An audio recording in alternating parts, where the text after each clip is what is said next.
Ever wonder how current political events ripple into the most personal aspects of our lives, even something as profound as motherhood? Also, do we ever question how we define motherhood, especially those who experience infertility?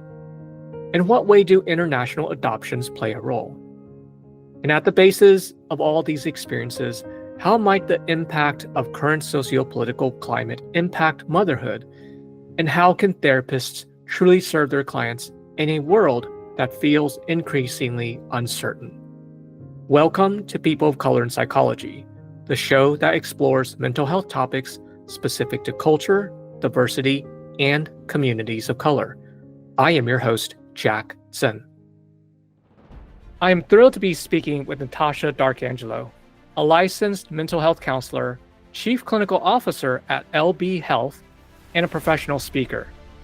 Prior to her work, Natasha was the director of clinical services at a residential treatment center serving those with serious mental illness.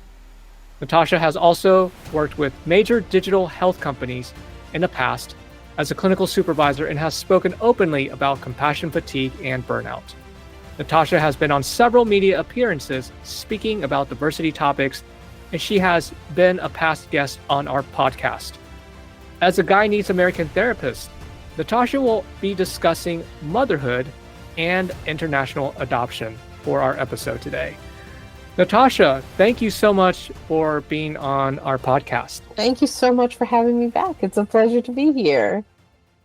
Today, I wish we had a better time to have this conversation, but given the recent socio-political crisis that we have, this is such a critical point to be talking about diversity issues and also the impact it has amongst therapists as well as clients in the area of motherhood, as well as working with kiddos, children, and international adoption. Why don't you just maybe introduce to our listeners a little bit about your experience in this topic area?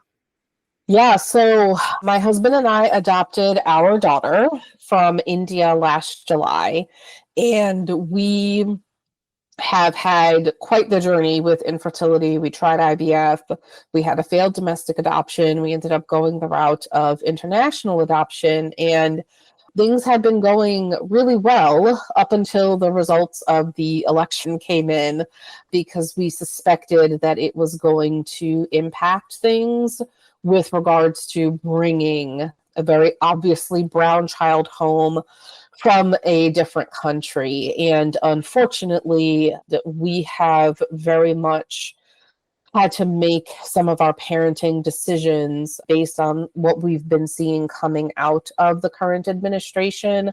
We've really been in a rush to get documentation on file that typically we would not be in as great a rush to get. We are also part of a support group on Facebook for other families that have also adopted from India, and there has been a lot of talk just about collectively how worried we are about what this administration is going to do. And so doing the work that I do for a living and working individually with clients, I would say I've had very few sessions where the current political administration is not the primary topic of discussion. People are very worried. They are very anxious, especially those that have undocumented folks that they love, that they care for. And so it's been a really interesting juxtaposition of my lived experience as an adoptive mother of an international adoptee, as well as my clinical experience and seeing the clients that I have the privilege of serving, and just how parallel those experiences have been.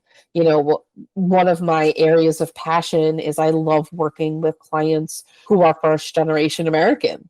And I always say that I am the proud child of immigrant parents, right? I'm the first one of my family to be born here in New York. And that's been another topic that's been coming up, as birthright citizenship has been openly threatened by this administration. So it's a very interesting time to be living in the intersectional identities that I happen to have, and just the ways in which these are coming together in both my personal and professional life in ways that I would not have anticipated, 6 months ago. Yeah. Yeah, thanks for that context and sharing just how difficult it is to go through this process.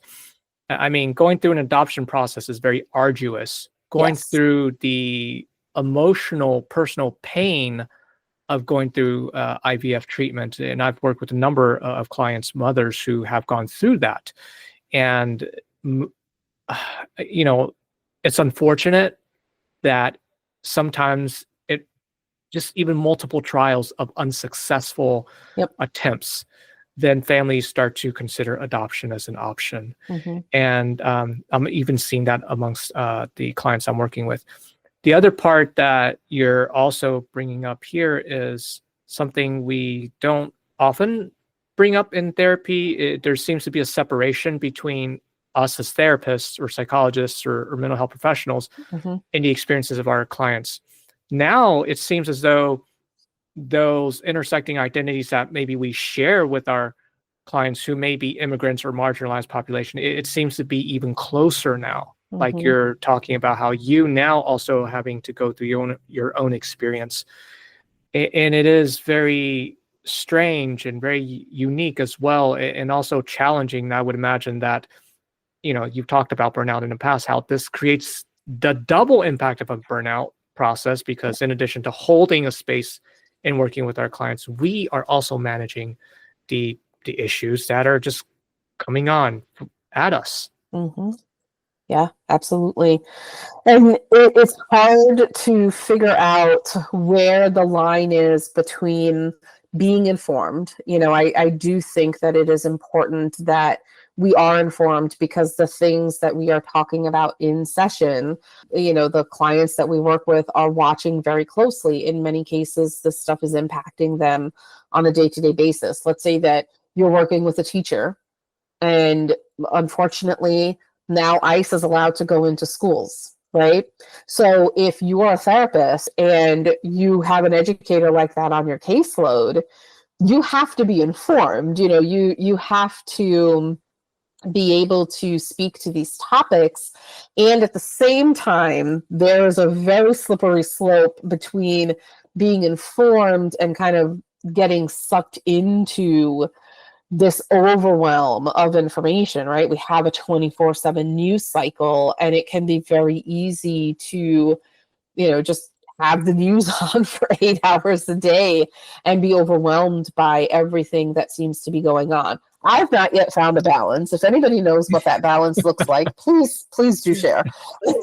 But, we can't not be informed. I don't think that is ethical at this point, because so much of what's happening is impacting the folks that we are working with, right? Trans folks are actively having their identities stripped from them. And if you're working with trans humans, then that's stuff that you need to be aware of. If you're working with undocumented folks, you need to know what's going on, what's happening with these things. And so, therapists are just in this very interesting corner of society almost, where this stuff is happening to us actively, because we're also, humans living in this country. And at the same time, it is really important that we try to remain aware of the things that are going to be impacting our clients. How do we help them process? How do we help them plan for these things that are coming if we're not aware of what's going on? And at the same time, trying to maintain our own sanity, because that's Yes. important. It's Yeah. it is tough because I am having also acknowledgement that I'm having a difficult time balancing this stuff, and short Yeah. of basically keeping myself busy and reaching out to folks to be guests on this podcast and just collaborating has been in many ways a way to help uplift and just process these conversations. Yeah. And so let's jump back to conversations about motherhood, and specifically motherhood as a woman of color, because the whole Roe v. Wade, striking that down is a signal that motherhood isn't important. It is not important. The rights of the mother, the choice, and that type of signal is now being manifested in other areas. Again, same thing with, I'm here in Texas, and unfortunately, I have clients that, gosh, that, part of IVF treatment, you have to get certain medications. When the miscarriage happens, they're not getting the optimal medications. It's just like all these decisions that are made by politicians instead of doctors. It's baffling. So tell me what you have noticed and some of the changes that your clients are having to do as a parent because some of the socio-political issues that are at hand right now. Yeah, absolutely. Well, and I live in Florida. I don't claim Florida. I live here. I claim New York. I'll tell you, those of us that struggle with infertility, right? And as somebody, it took me 10 years to become a mother. You already have so much of a struggle with feeling as though your body is failing you, with feeling as though your body is not doing what it's supposed to, right? And then you have these politicians in positions of power. I can't recall who, because I think my mind blocked it out, but there was this big hubbub last year where people who have not given birth were questioned as not being quote unquote real mothers. And, to which I call BS. I am no less of a mother than somebody that was able to give birth to a child. And yet there are people in this country in positions of power with absolutely no medical training who would discount my experience.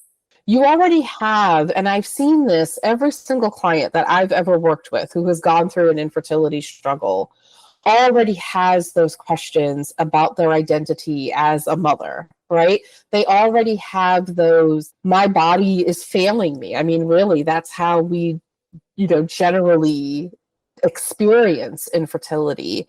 And then to have people in these positions of power to be essentially questioning your worth as a human.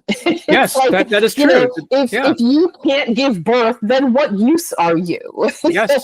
And it makes me feel as though I, should be sent to an island somewhere. It's almost like in medieval times, if a woman was not able to give birth, then really she's no purpose to the society. And how sad is it that we've regressed so far? And that we have such a narrow definition of what motherhood means. I am a former educator. I have cared for many, many children in my time as an educator. I'm no less of a person because I did not birth those children. We're fully capable of caring for children that don't belong to us biologically, right?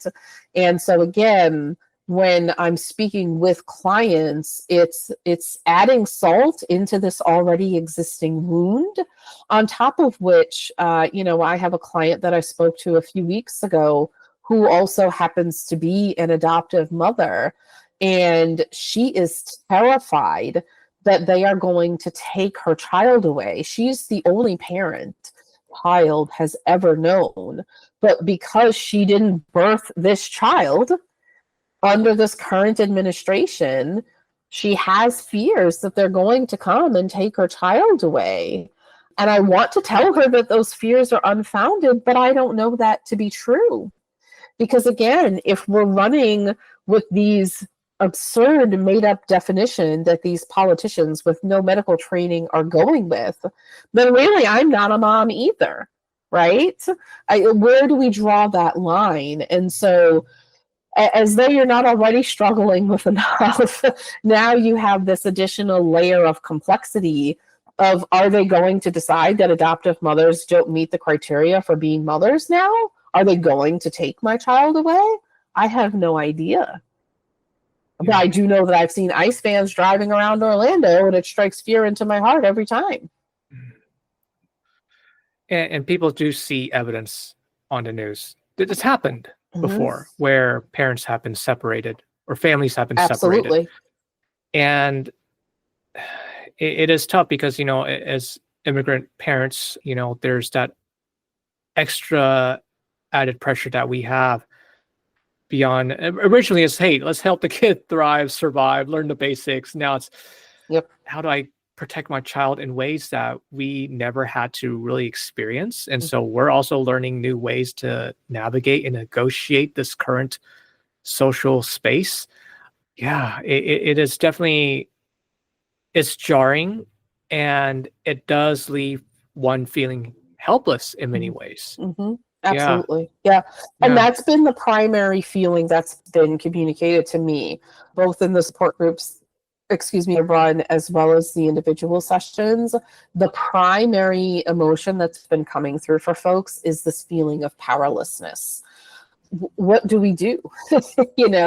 Where do we even begin? What do I tell this client who's an adoptive mother and is terrified that they're going to decide that the only people who actually qualify as mothers were those that gave birth? What do I tell her that helps her sleep better at night, right? There's this feeling of powerlessness because we're actively losing more and more rights on a day-to-day basis in these arbitrary, just hate-filled, motivated decision-making processes. And I also want to clarify for the listeners, even though the executive order to question or discount birthright citizenship was placed, it was struck down by the court. However, it has not stopped the execution of ICE raids. And so I want to be clear about that, which is, we are talking about, they're not unfounded fears. Correct. Yeah. And the other thing is that a judge temporarily halted that birthright citizenship, but how long is that judgment going to hold? Correct. If things go up to the Supreme Court, they've already proven that they're willing to break the law, in service of the president. And so it feels like a very temporary reassurance. Yes, temporary. And of course, that creates a sense of uncertainty. And we know uncertainty creates more anxiety and stress, because we do want some sense of stability, and that's not being given to us. So what other thoughts or reactions you're having about this in relation to, say, the clients that you're working with and bridging some of your own observations? Yeah, I would say, and we had talked about this when we did our meeting, is, the activism piece of things, and, what clinicians can do, should be doing, how do we help our clients on a larger basis when it feels as though the work that we're doing in these individual sessions, at least for me, doesn't feel like enough right now. It feels like I need to be doing more for them. So, as we are continuously processing for ourselves and creating space for our clients to explore these topics, when we think about culturally responsive mental health treatment, you've talked about taking this outside the therapy room. Say a little bit more about that element given the current political climate.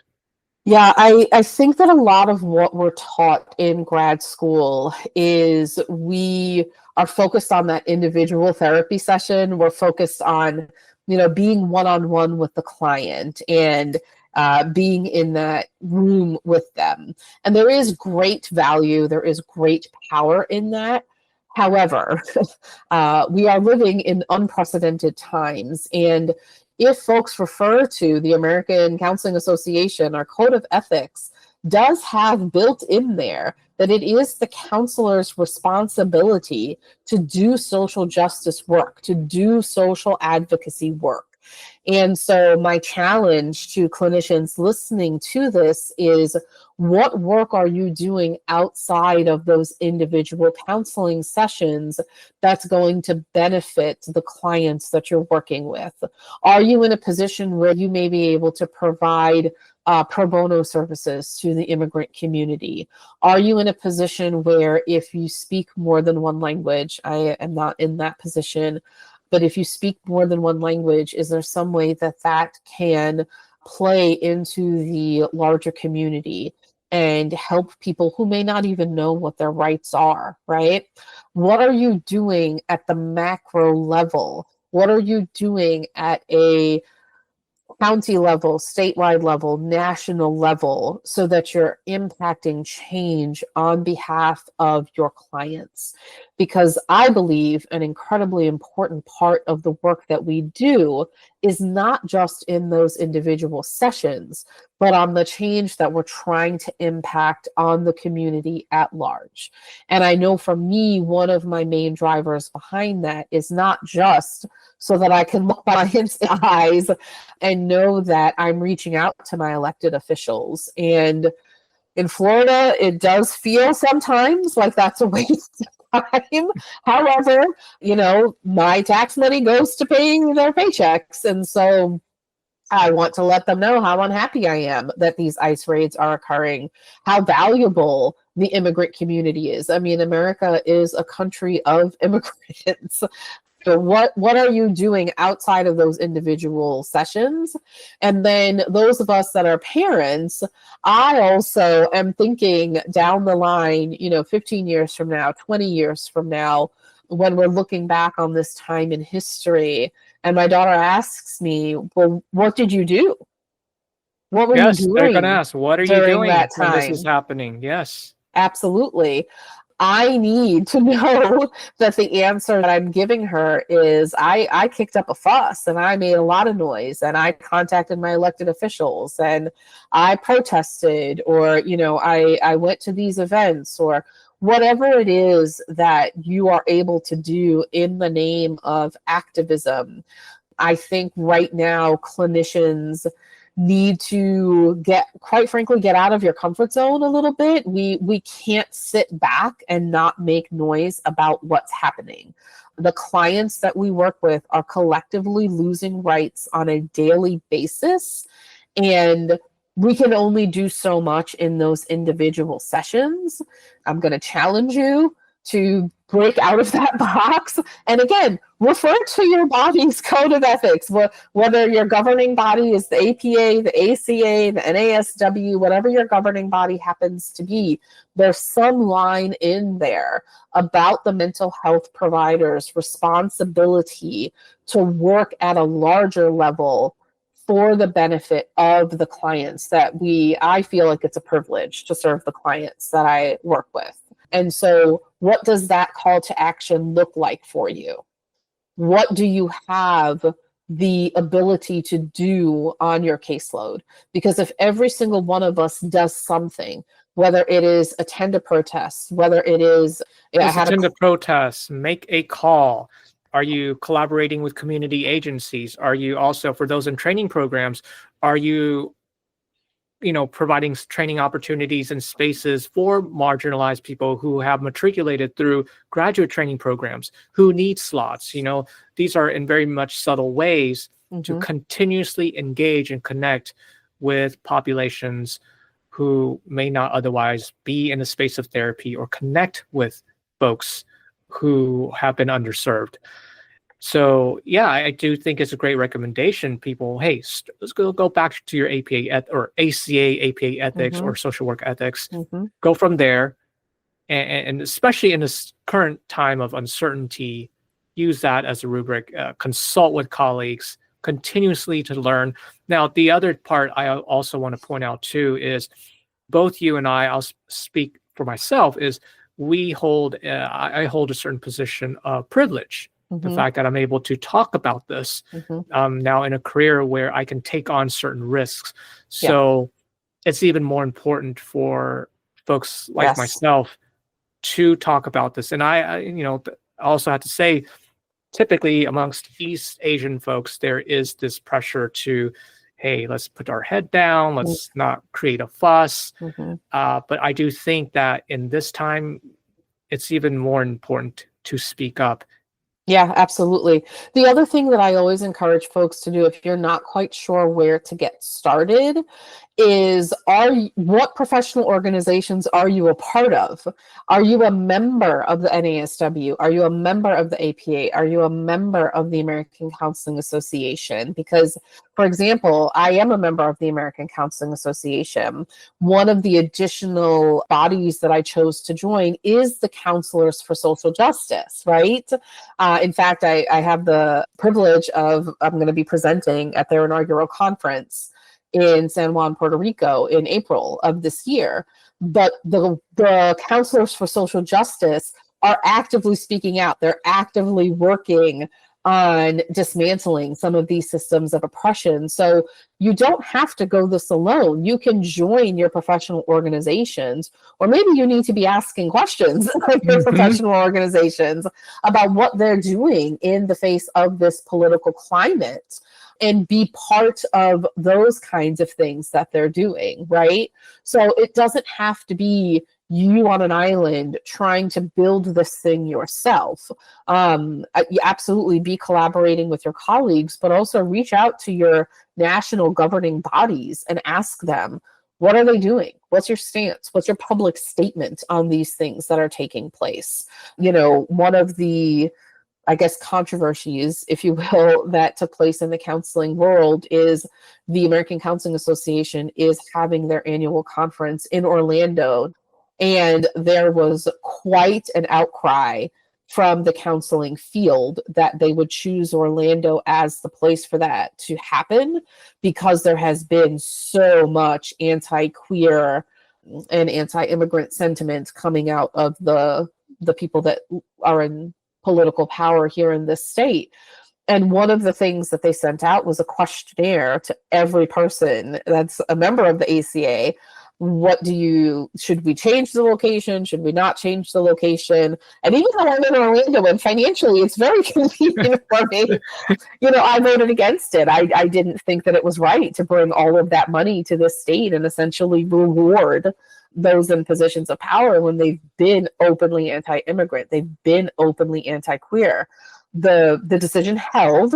However, out of that, the Counselors for Social Justice decided very deliberately to have their conference in San Juan, Puerto Rico, and bring our collective money there and be supporting the local economy in Puerto Rico. So I was able to have a voice. I was able to speak as to why I was opposed to this decision.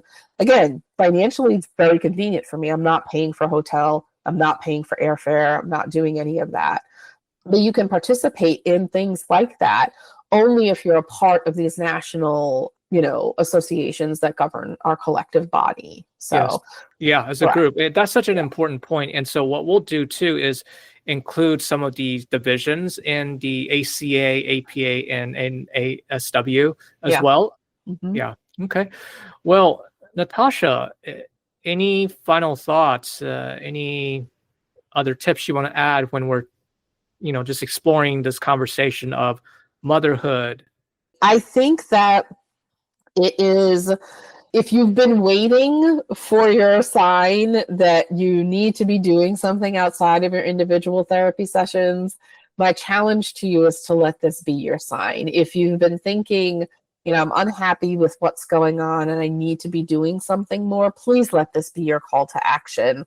We can make good trouble, right? We have to decide what that good trouble looks like. But if you are in a position of privilege, at LB Health, our CEO has been incredibly vocal about her stance on the current political administration. And so I know that I will be supported, in the views that I was able to express here on the podcast. And so if you're in a position of privilege like that, use your voice to speak out.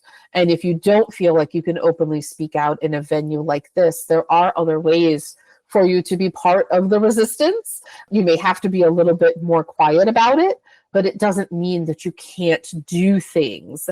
And I think collectively we have to decide what does that look like? But we're no longer at the point where we can do nothing.